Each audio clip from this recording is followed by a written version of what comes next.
So, today we're going to be talking about a new strategy. I say new, I feel like some people have already been doing this, some people it might be new for them. I am joined with Julian. Hello? So, have you heard of the website NerdWallet? Yes. And obviously, you know that they didn't get impacted much by any of the recent algorithm updates. I think they might have went a little bit down, but nothing too major. Yeah, I think they did pretty well, don't they? They've Yeah, always so done well. Yeah. it's what do you think of this website? I've not read a lot of their content, Yeah. but in the past I've seen, for example, they're like a DR90 website, right? So they're doing really well in terms of branding, in terms of link building. They pump out content, and they've been crazy consistent for years and years. Yeah, definitely. Let's just take a look at the website. Now, I've done videos like this in the past, and people don't like me doing videos like this. They're like, "Oh, you're telling us to build a brand. How are we meant to build a DR90 website?" What I recommend to those guys is just watch the video and learn what they're doing from more of a content strategy. Maybe just ignore the links because their content strategy is really good. Okay, you might not have £10 million to sink into link building, but you can still learn a thing or two. So as you can see here, they have had a little bit of a dip in December, but overall they are ranking for 3.2 million keywords, and their referring domain count over like the past year, it has grown. So 72,000 referring domains, and now they are at 99,000 referring domains. Now, I understand not everybody's going to have that budget watching this, but let's actually just take a look at their content strategy, right? So if we take a look at their homepage, I'm just on the Canadian version of the website because why not? But they've got their most important subsections at the top here. So credit cards, mortgages, banks, investing, personal loans, personal finance. So it's quite a clean sub-nav menu. What's your thoughts to this, Julian? Yeah, the navigation and the site architecture is pretty nice. Like the way that it's organized and the way that it's just easy to access the main topics. Pretty good. Yeah. It's just, I personally find it very easy to get around the website. You don't need to really think about it. There's not really like any pagination that a lot of websites have. Obviously, they've got some on certain pages, but they've also got like these really nice graphs and stuff like that. So from a content point of view, looking at it, it's not just one block of content, which a lot of websites typically have. They do tend to break it up and stuff. But if we take a look at their content strategy, so for example, like what we were saying before, credit cards, mortgages, banking, investing, personal loans, you've obviously got investing, credit cards, personal finance, loans, insurance, small businesses, taxes, travel, mortgages, and that's all of the main topics that they're talking about. So that's basically all the links in the actual nav menu. That's the most important topics. And then if we actually take a look here, by the way, I've not created this infographic, but I will actually link to the person that's created this in the description. But if we take a look here, so you've got top of the funnel keywords, you've then got yellow, which is middle of the funnel, and then green, which is bottom of the funnel. Is this a similar strategy to what you do, Julian, when it comes to building out articles on a website?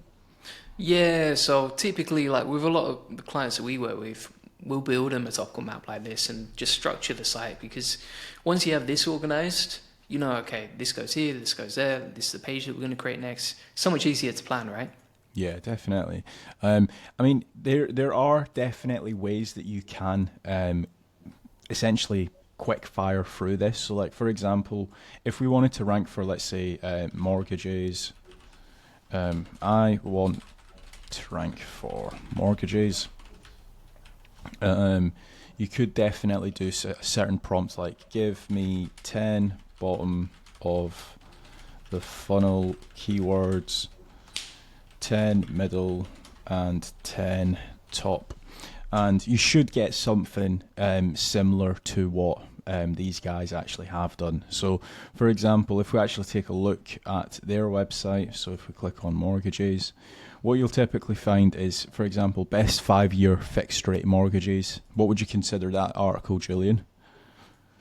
What do you mean, like what would I consider? Like, would it be a bottom of the funnel, middle, or top?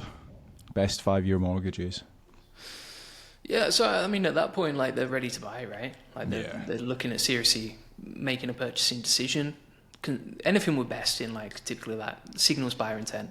Yeah, definitely. I agree, and like that's one of the issues that a lot of websites have. They have a lot of buyer intent keywords. They're not educating people through the funnel.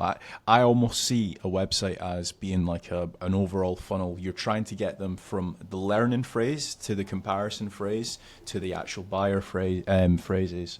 So if you've got like certain articles like this, you actually do need to back it up with, like, for example, a mortgage payment calculator. That could be deemed as middle of the funnel, because they are pretty much deciding on if they can get a certain mortgage depending on their salary and stuff like that. So it's having a page like this, but then also then linking to some of your best articles, like best mortgages for first time buyers. That could definitely end up leading to sales.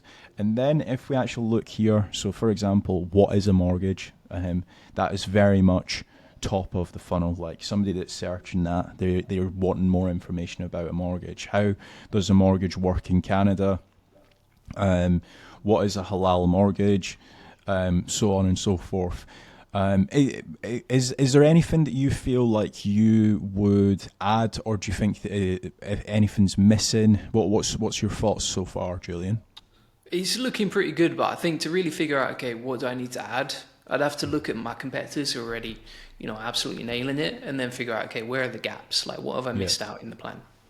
Yeah, definitely. Now, obviously, this website is like what I mentioned before. It's like a DR, what is it, 90 website.